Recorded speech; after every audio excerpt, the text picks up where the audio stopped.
Hey everybody, Kyle Goth here from GoatFilmReviews.com and the Goat Film Reviews YouTube channel, and I've got my quick reaction, my first thoughts on the new film from 2023. It's called It Lives Inside. This was a film released by Neon, and they sent me this wonderful box set with a bunch of films that some I'd seen already this year and some that I've been dying to see, and It Lives Inside is definitely one that slept under the radar a little bit. It was directed by Bishal Dutta. I hope I'm saying that right. I apologize if I'm not. And stars Megan Suri.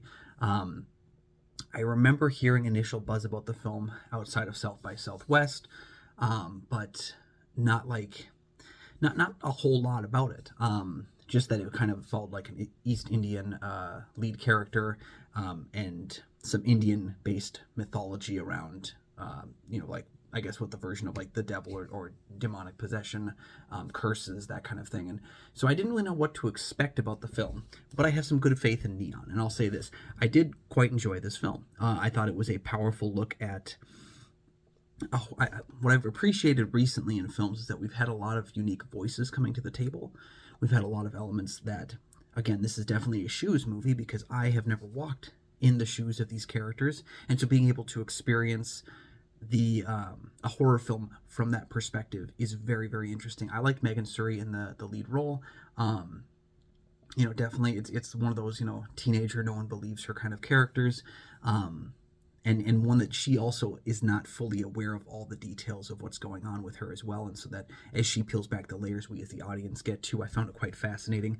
Vic Zahay was in the film playing her dad. He actually was on this show called Chuck about 10-15 years ago that I quite enjoyed. So it was nice seeing him in this film. I almost didn't recognize him because he'd grown up in that time. But yeah, so Samita, or Sam, is the lead character, and I think following her story, she was a very engaging lead.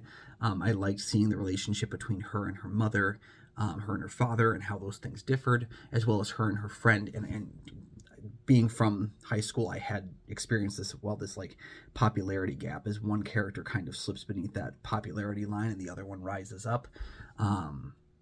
I understood the relationship that she has with her friend. I think it's Tamira, and this creepy jar thing that contains something, and she's feeding meat to it. It's such a peculiar thing for me because I've never experienced anything in a horror film quite like this, and so I found it to be quite interesting. Now, the film, especially as it nears the end, it does kind of rest on some of the familiar plots, familiar details, familiar kind of climax, and I don't know that the ending succeeds at... I think it succeeds at what the director is trying to get out of the film, but I don't know that it worked for me as much. There's a way to do what she's trying to do that I think would have benefited my experience of the film. But overall, I did quite enjoy it, and I actually would definitely consider watching it again. It was a fun little horror movie that, again, is unlike a lot of other horror movies in terms of its style and its tone and its subject matter, even though it falls a little bit onto those trappings of paint by numbers, curse, possession, demonic kind of stories from a unique perspective. So I quite enjoyed the film, but let me know down in the comment section below what you thought about It Lives Inside.